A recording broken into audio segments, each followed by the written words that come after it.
Film की शुरुआत में हमें इवू नाम की एक छोटी सी लड़की देखने मिली जो कि पुलिस स्टेशन में उसके बेलरीना टॉय के साथ थी और वहाँ पर उसके मुंह पर खून लगा था। फिर कहानी एक दिन के पहले की देखने मिली जिसमें इव उसके पिता जेवियर के साथ एक आइलैंड पर छुपी हुई थी और वो दोनों बाप साथ में डांस कर रहे थे। फिर जेवियर कहता है कि तुम अपनी मॉम की तरह दिखती हो। तब ईव वहाँ पर उसकी माँ और बहन के मरने से काफी दुखी थी। तब जेवियर ने उसे चीजों को भूलने के लिए उसका बेलरीना टॉय दिया था और वह दोनों वहाँ के काफी शानदार विला में रहते थे जिसमें जेवियर वहाँ पर अंदर डरा हुआ था क्योंकि वो कल्ट नाम के एक ग्रुप से भागा था जिसका हिस्सा उसकी वाइफ पहले से थी और जेवियर अपनी पत्नी के चलते ही कल्ट से जुड़ा था। लेकिन फिर उसने कल्ट को छोड़ने का डिसाइड किया और उसकी 2 बेटियां थी जिसमें वो लोग कल्ट से भागे। तब कल्ट वालों ने उसकी बड़ी बेटी और पत्नी को मार दिया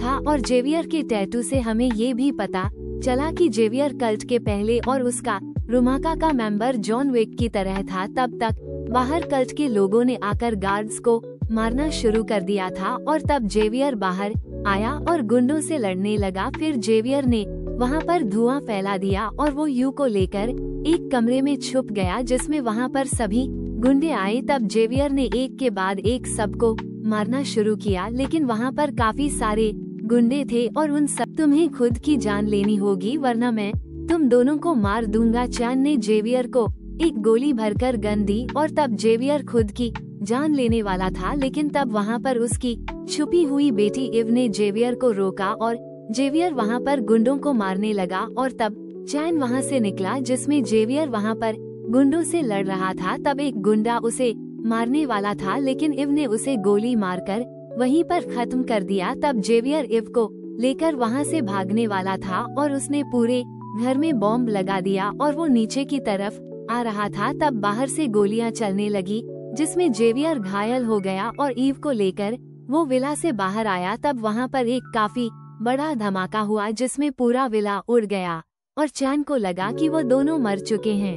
इसी वजह से वो वहाँ से निकल गया लेकिन उस धमाके में जेवियर काफी ज्यादा घायल था और वह मर रहा था और इसी वजह से उसने इव से माफी मांगी और जेवियर वहीं पर मारा गया। तब ई इस चीज से काफी दुखी हुई। कुछ देर बाद वहाँ पर पुलिस वाले आए और उन्होंने इव को पुलिस स्टेशन में रखा और इव के पिता उसका रूमा से जुड़े थे और इसी वजह से वस्टन वहाँ पर आया। फिर वस्टेड कहता है कि बेटा तुम्हारे साथ जो भी हुआ वो काफी बुरा था और मैं तुम्हारे पिता के पुराने घर में तुम्हें लेकर जाने के लिए आया हूँ और तुम्हारे पिता काफी अच्छे थे और वह तुम्हें भी अच्छी जिंदगी देना चाहते थे जो कि अब हमारी जिम्मेदारी है। तो क्या तुम मेरे साथ चलोगी? तब इव मान गई और फिर जाकर डायरेक्टर से मिले। तब डायरेक्टर कहती है कि तुम्हारे पिता का बचपन यहीं पर बीता था और मैं तुम्हें यहाँ पर देखकर काफी खुश हूँ जिसमें तुम्हें यहाँ पर रहने में काफी मजा आएगा। तब ये सुनकर इव खुश हुई। फिर उसने बाहर आकर बता दिया कि वो वहीं पर रहने वाली है और तब वहाँ पर विंस्टन और अनोगी भी खुश हुए और विंस्टन ने इव को एक कॉइन दिया और वह कहता है कि मैं हमेशा तुम्हारी मदद के लिए तैयार रहूंगा और फिर विंस्टन वहाँ से निकल गया। तब अनोगी ने वहाँ पर इव को बताया कि मैं तुम्हारे पिता को जानती थी और हम लोग यहाँ पर 2 तरह के लोगों को खास ट्रेनिंग देते हैं जिसमें लोगों को लड़ना सिखाया जाता है साथ ही बेलरीना डांस भी सिखाया जाता है और हर कोई 2 साइड होती है जिसमें हमें लोगों को मारना और बचना दोनों आना चाहिए और हम क्या करेंगे ये हमें खुद को ही डिसाइड करना चाहिए। तब ईयू को ये चीज काफी पसंद आई। फिर कहानी 12 सालों के बाद की देखने मिली जिसमें हमें इवू बेलरीना डांस की प्रैक्टिस करते हुए नजर आई लेकिन वो डांस काफी हार्ड होता था और इसी वजह से ईयू के पैरों से खून निकल रहा था और इस हार्ड ट्रेनिंग उसके पास डायरेक्टर करवा रही थी जिसमें डायरेक्टर ने ईयू को जाकर उसके पैर को अगले दिन साफ करके आने के लिए कहा और वहाँ पर डायरेक्टर का काम बैलरीना डांसर को तैयार करना था जबकि अनोगी का काम सबको किलर की ट्रेनिंग देना था। और रास्ते में हमें ई के साथ दूसरी लड़कियां भी बैलरीना और ट्रेनिंग देखने मिली जिसमें ई हर बार लड़ने में सबसे बेस्ट बनती जा रही थी लेकिन टाटियाना लड़ने में काफी कमजोर थी जिसमें अनोगी उन सभी को ट्रेन करती थी और ट्रेनिंग के दौरान ई एक लड़के से काफी ज्यादा मार खा रही थी और फिर वो कहती है कि वो लड़का काफी बड़ा और पावरफुल है। तब अनोगी कहती है कि वो पावरफुल हो गए, लेकिन तुमने उन्हें देखकर ही खुद ही हार मान ली है, और अगर तुम खुद से हार नहीं मानोगी तो तुम अपने भरोसे की ताकत से उसे हरा सकती हो। तब ये सुनकर यू का भरोसा बढ़ने लगा और वह खुद से पावरफुल लड़कों को भी पटक पटक कर पीटने लगी। और तब अनोगी इस चीज से इम्प्रेस हुई। 2 महीनों के बाद युग ने देखा कि टाटियाना वहाँ से चली गई थी। तब उसने इस बारे में आकर डायरेक्टर से पूछा। तब डायरेक्टर कहती है कि टाटियाना एशियन बनने के लायक नहीं थी, इसी वजह से उसे बैलरीना बनाकर भेज दिया गया है, और हम लोग यही करते हैं जिसमें वह तुम्हारी तरह किला नहीं है। और तब इव कहती है कि अगर मैं किला हूँ तो मुझे मेरा मिशन दो और मैं अब पूरी तरह से तैयार हूँ। तब डायरेक्टर कहती है कि चलेगा, लेकिन उसके पहले तुम्हें काफी सारे टेस्ट पास करने होंगे, जिसमें इवू को एक टेबल के ऊपर गन के साथ बिठा दिया गया और वहाँ पर उसके सामने एक पुरानी रुस्का रुमा की किला आई और उसने बताया कि मैंने रुस्का रुमा का ऑर्डर नहीं माना था, इसी वजह से मुझे मरने के लिए चुना गया है, जो कि बहुत ही जल्दी तुम्हारे साथ होगा। वहीं पर बेल बची। तब दोनों वहाँ पर गन तैयार करने लगे और वहाँ पर ईव ने गन तैयार कर ली थी। लेकिन वीडियो को लाइक, कमेंट और शेयर, साथ ही चैनल को सब्सक्राइब जरूर करें। और इस वीडियो पर मेरा 2000 लाइक्स का टारगेट आपको कैसे भी खत्म करना होगा, जिसमें ई इस चीज से काफी परेशान थी और बाहर से उसे शोर सुनने मिला, जिसमें सभी लड़कियों ने बताया कि वहाँ पर लेजेंडरी जॉन विक आया है, जो कि तीसरे फिल्म के दरमियान की कहानी थी। और यू ने पहली बार जॉन को देखा और जॉन को अंदर डायरेक्टर से बात करते हुए यू बाहर से सुन रही थी। फिर जॉन वहाँ से निकला। तब यू ने उसे रोका और वो पूछती है कि क्या तुम सच में लेजेंडरी बाबा या आगा हो। तब जॉन कहता है कि हाँ, और तब यू कहती है कि मैं भी तुम्हारी तरह किला बनना चाहती हूँ, तो मुझे कोई टिप्स दो। तब जॉन कहता है कि तुम किला बन चुकी हो, ये तो मैं समझ गया हूँ, लेकिन अभी भी तुम्हारे पास मौका है और तो यहाँ से भाग जाओ। तब यू पूछती है कि तुम यहाँ से क्यों भागे थे, और तब जॉन बाय बोलकर वहाँ से चला गया। फिर नोबगी ने ईव को और एक टेस्ट के लिए सभी चीजें समझाई, जिसमें शोंग नाम का एक माफिया पाक नाम की लड़की को मारने के लिए एक क्लब में जाने वाला था और ईव को जाकर पाक को बचाना था। और ईव को वहाँ पर रबर बुलेट्स वाली गन दी गई और ये ईव का कॉन्ट्रैक्ट किला बनने के पहले का आखिरी टेस्ट था। तभी यू मान गई। फिर यू क्लब में पहुंची। तब उसे वहाँ पर पाक नजर आई, जो कि नाच रही थी। तब वहाँ पर शोंग उसके गुंडों के साथ उसके पास आया और वह पाक को पकड़कर दिखाते हुए शन को हरा दिया और अंत में यू ने उसे जिंदा छोड़ दिया और वह पाक को लेकर वहाँ से चली गई, जिसमें इवू ने अपना टेस्ट पास कर लिया था और इसी वजह से यू को रुस्का रुमा के एसोसिएशन बना दिया गया और उसके शरीर पर भी उसके पिता की तरह टैटू बनाए गए। फिर कहानी 2 महीनों के बाद की देखने मिली, जिसमें यू ने एक आदमी को कॉन्ट्रैक्ट किलिंग में मार दिया था और फिर उसके मरने के यू को पैसे मर चुके थे।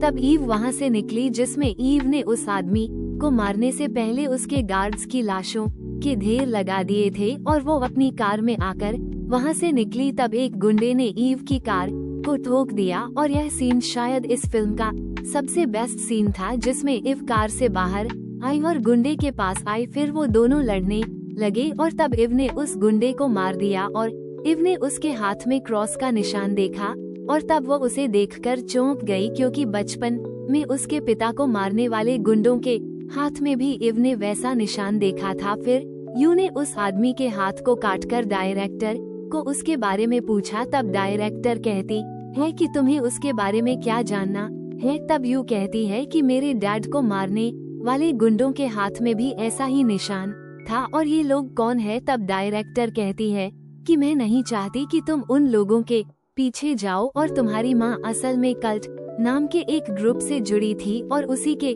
चलते तुम्हारे पिता मारे गए। तभी यू पूछती है कि वो कल्ट के लोग कहाँ पर मिली। तब चेरोन उसे पहचान गया और वो काफी खुश हुआ और ईव सालों के बाद विंस्टन से आकर मिली। तब विंस्टन ईव के किला बनने से काफी खुश था और विंस्टन ने पूछा कि तुम यहाँ पर क्यों आई। तब ईव कहती है कि मैं अपने पिता के कातिल को मारना चाहती हूँ और डायरेक्टर ने उनके बारे में बताने से मना कर दिया तो तुम मेरी मदद करो। तब विंस्टन कहता है कि वो लोग काफी खतरनाक है और तभी ने विंस्टन को उसका कॉइन वापस देकर उसकी मदद मांगी। तब विंस्टन कहता है कि ठीक है, असल में वो कल्ट माफिया से है जिसमें वो लोग हमसे काफी अलग है और वो लोग डेनमार्क में किसी जगह पर छुप कर रहते हैं। बाकी उनके बारे में हमें कुछ नहीं पता, लेकिन उनका एक आदमी अभी अभी भागकर पराग के कॉन्टिनेंटल होटल में रुका है। फिर विंस्टन ने हाई टेबल की मेन ऑफिस में फोन लगाकर कल्ट के आदमी डैनियल के बारे में पूछा और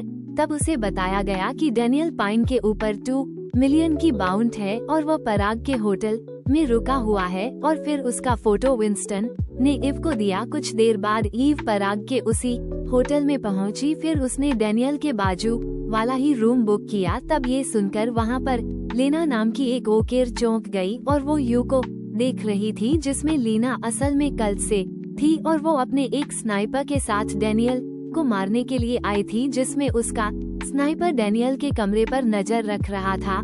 और फिर उन्होंने हम पर हमला करके मेरे पिता को मार दिया था। तब डैनियल कहता है कि तुम्हें अंदाजा नहीं है कि तुम किस मुसीबत में फंसने वाली हो, जिसमें स्नाइपर बाहर से यह देख रहा था और वह समझ गया था कि वो दोनों लड़ नहीं रहे। तब लीना ने डैनियल की बाउंड डबल कर दी और यह चीज होटल के अंदर के सभी किलर्स को पता चली। तब वो लोग डैनियल को मारने के लिए आगे बढ़े और तब तक डैनियल वहां से निकलने की तैयारी कर रहा था। वहीं पर बाहर से गुंडों ने उन पर हमला कर दिया।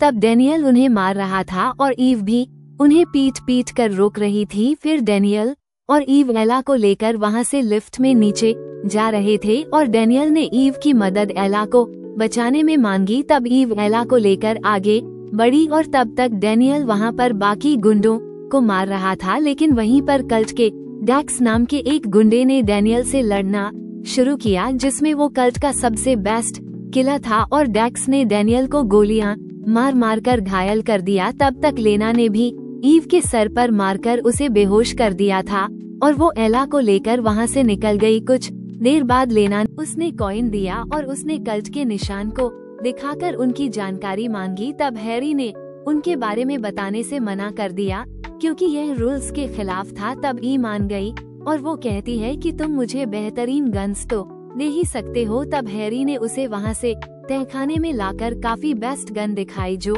कि ईव को वहां पर पसंद आ रही थी, लेकिन तब तक कल्ट वालों को ई के जिंदा होने के बारे में पता चला था और उन्होंने हैरी और यू के ऊपर हमला कर दिया, जिसमें हैरी घायल था। तब ईव वहां से आगे बढ़ी। तब उसे हथियारों के साथ साथ वहां पर काफी सारे बॉम्ब्स दिखे।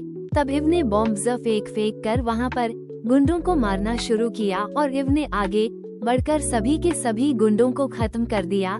फिर इव ने हैरी से माफी मांगी, लेकिन हैरी कल्ट वालों से बदला चाहता था और हैरी ने इव को डेनमार्क में हॉलस्टेड शहर में जाने के लिए कहा क्योंकि कल्ट के सभी लोग वहां पर रहते हैं, ऐसा उनका मानना था। और तब ईव ने वहां पर काफी सारी गन्स और एक कार मांगी और कुछ देर बाद ईव हथियारों को कार में लेकर वहां से निकली और अगले दिन सुबह तक वो होलस्टेड शहर में पहुंची, जो कि एक नदी के पास का एक काफी सुंदर सा छोटा सा शहर था। तब शहर के वॉचर जसप्रीत पाजी ने ईव को देख लिया और ईव वहां से एक शॉप में बेलरीना के टॉय को देखने लगी जो कि बचपन में उसके पिता ने उसे दिया था। और ईव उस शॉप में आई जो कि एक बाहर अंदर से था। तब यू ने अंदर आकर ड्रिंक मांगी और उसने देखा कि वहाँ के लोग उसके आने पर अपने बच्चों को लेकर वहाँ से निकल रहे हैं। वहीं पर एक आदमी बार में घुसा और वो यू को मारने गया।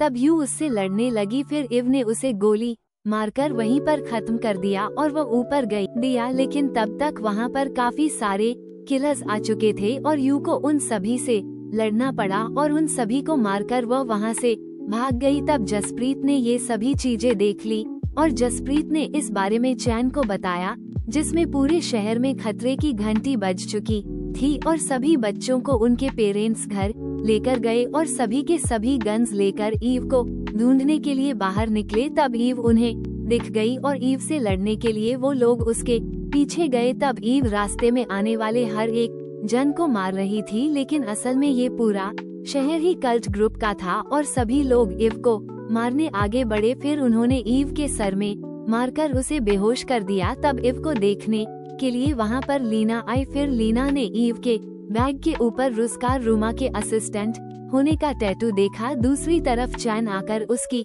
पोती एला से मिला और उसने बताया कि तुम्हारे पिता डैनियल ने मेरे बारे में झूठ कहा था कि मैं काफी बुरा हूँ और असल में मैं बेटा तुम्हारे साथ रहना चाहता था। तब एला कहती है कि मुझे आपसे नफरत है और वहीं पर लेना ने आकर चैन को बताया कि हमने उस लड़की को पकड़ लिया है और उसे रुस्का रोमा ने भेजा है। कुछ देर बाद इव को होश आया जिसमें उसे बांध कर रखा गया था और वहाँ पर चैन कहता है कि तुम्हारी डायरेक्टर सालों पहले मुझे मिली थी और वो तब तो काफी अच्छी थी और हमने डिसाइड किया था कि रुस्का रूमा और कल्ट के बीच में कोई लड़ाई नहीं होगी। तब यू कहती है कि डायरेक्टर ने मुझे नहीं भेजा है, रुस्का रूमा से मेरा अब कोई रिश्ता नहीं है। तब चैन कहता है कि तुम यहाँ पर आई हो तो तुम्हारे फैमिली मानते हैं और उसे मरते दम तक यहीं पर रहना पड़ता है और जिस दिन तुम्हारा परिवार होगा तब तुम ये समझ जाओगी। तब यू कहती है कि मेरा भी परिवार यहीं से जुड़ा था और तुमने उन लोगों को मार दिया और मुझे जिंदा छोड़ दिया जिसमें मेरे पिता का नाम जेवियर था। तब चैन ये सुनकर चौंक गया और फिर वो बाहर आकर लीना से मिला और वो कहता है कि ईव तुम्हारी बहन है। तब लीना ये सुनकर चौंक गई, लेकिन तब तक ईव ने अंदर सभी गुंडों को मार दिया था और तब लीना उसके पीछे गई और दोनों बहनें एक दूसरे घर में आकर लड़ने लगी। तभी ने लीना से गन ले ली और लीना अपनी बहन को देखकर काफी खुश थी और वह कहती है कि मैं तुम्हारी बहन हूँ जिसमें हम बचपन में साथ में रहते थे, लेकिन हमारे पिता तुम्हें लेकर चले गए और मुझे यहीं पर छोड़ गए थे, लेकिन अब तुम वापस इस शहर में आई हो जिसमें ये जगह हमारा असली घर है। तब यू कहती है कि यह मेरा घर नहीं है और असल में यहाँ के लोगों ने मेरे पिता को मारा था। तब लीना कहती है कि डैड ने यहाँ के लोगों को धोखा दिया था और इस जगह को छोड़ दिया था, यह उनकी गलती थी। तब यू कहती है कि उन्हें तुम्हारे जिंदा होने के बारे में भी नहीं पता था, जिसमें वो नहीं चाहते थे कि यहाँ के लोगों की तरह हम लोगों को भी बिना मर्जी के किला बनाया जाए। टिटॉकी से कहा कि तुम्हारी मौत के साथ ही ये लड़ाई खत्म होगी। तब चैन ने डायरेक्टर को फोन लगाया और कहा कि तुम्हारी किला हमारी डील को तोड़ रही है। तब डायरेक्टर कहती है कि वो लड़की अब हमारी किला नहीं है और तब चैन कहता है कि अगर वो लड़की रात को 12 बजे तक यहाँ से नहीं गई तो हमारी कोई डील नहीं होगी और फिर हमारी जंग शुरू होगी। और तब डायरेक्टर कहती है कि वो लड़की हमारे लिए काम करती थी और इसी वजह से मैं अपने खास आदमी को वहाँ पर भेज रही हूँ, जिसमें वो लड़की रात को 12 बजे के बाद वहाँ पर जिंदा नहीं होगी। और तब चैन मान गया और तब तक यू एक खंडर में छुपकर खुद का इलाज कर रही थी। रात होने पर शहर में जॉन विक की एंट्री हुई थी, जिसमें चैन ने जॉन विक को देखा। तब वो काफी खुश हुआ। फिर चैन ने पूरे शहर में सभी लोगों को बताया कि हमारे कल्स में बाहर से 2 लोग आए हैं और उसमें से अगर लड़की किसी के सामने आई तो उसे मरना होगा और इस आदमी को कोई कुछ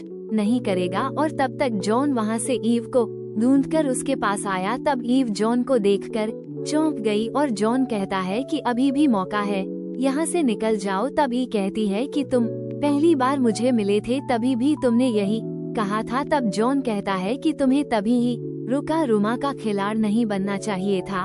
और तब यू कहती है कि मैं यहाँ से नहीं जाने वाली। फिर वो जॉन से 12 बजे तक तुम्हें मारकर यहाँ की जंग को खत्म करने का ऑर्डर मिला है, तो अगर तुम रात को 12 बजे से पहले चैन को मारकर इस शहर को छोड़ देती हो तो मैं तुम्हें कुछ नहीं करूँगा। और तब ईव इस चीज के लिए मान गई और उसने जॉन को थैंक्स कहा। कुछ देर बाद ईव आगे बढ़कर एक के बाद एक सभी गुंडों को मारकर उनके हथियारों को ले रही थी। तब चैन को ये पता चला और उसने शहर के सभी लोगों को सड़क पर आकर इव से लड़ने के लिए कहा और तब तक इव भी बाकी लोगों को ढूंढ कर मारने लगी। और तब डैक्स भी आगे बढ़ा और इव के हाथ में फायर गन लग गई। तब इव वहाँ पर सभी लोगों को जलाचला कर मार रही थी और उसने आधे शहर को चलाकर ही मार दिया। तब तक जसप्रीत पाजी ने आकर चैन से मुलाकात की और वो कहते हैं कि आपको यहाँ से निकलना चाहिए। तब चैन कहता है कि एला को लेकर नीचे कार को तैयार करो और जॉन ने हमें धोखा दिया है, इसी वजह से उसे भी मार दो। कुछ देर बाद वो लोग वहाँ से कार में निकल रहे थे। तब तक ईव के सामने डेक्स आ गया और वो इस बार फायर गन लाया था जिसमें यार हो, तब यू ने वहीं पर चैन को गोली मारकर खत्म कर दिया और तब जॉन ने भी यह चीज देखी जिसमें अब जंग रुक चुकी थी। फिर ईव आकर एला को अपने साथ लिया जिसमें वो दोनों अब शहर से निकलने वाले थे। वहीं पर जॉन को डायरेक्टर का फोन आया और उसने पूछा कि क्या वो मर गई। तब जॉन कहता है कि चैद मर गया है और जंग रुक गई है। तब डायरेक्टर ये सुनकर चौंक गई। एक हफ्ते के बाद हमें डैनियल नजर आया जो कि होटल कॉन्टिनेंटल में ठीक हो रहा था और वहाँ पर आकर उसे मेला मिली। तब वो काफी खुश हुआ और उसे वहाँ पर छोड़कर इव निकल रही थी। फिर उसने चेरोन और विस्टन दोनों को उसकी मदद के लिए थैंक्स कहा और फिर हमें नाचते हुए एक म्यूजिक स्टेडियम के अंदर टाटियाना नजर आई जिसमें उसका डांस देखने के लिए वहाँ पर ई भी आई थी। दूसरी तरफ होटल में एक नया कॉन्ट्रैक्ट कल्ट वालों ने दिया और फिर ई के साथ सभी लोगों को मैसेज आया कि ई की मौत के ऊपर 5 मिलियन की बाउंट लगी है। तब यह मैसेज पढ़कर ई वहां से निकली और इसी के साथ ही बेहतरीन फिल्म सेकंड पार्ट का संदेशा देकर यहीं पर खत्म हुई।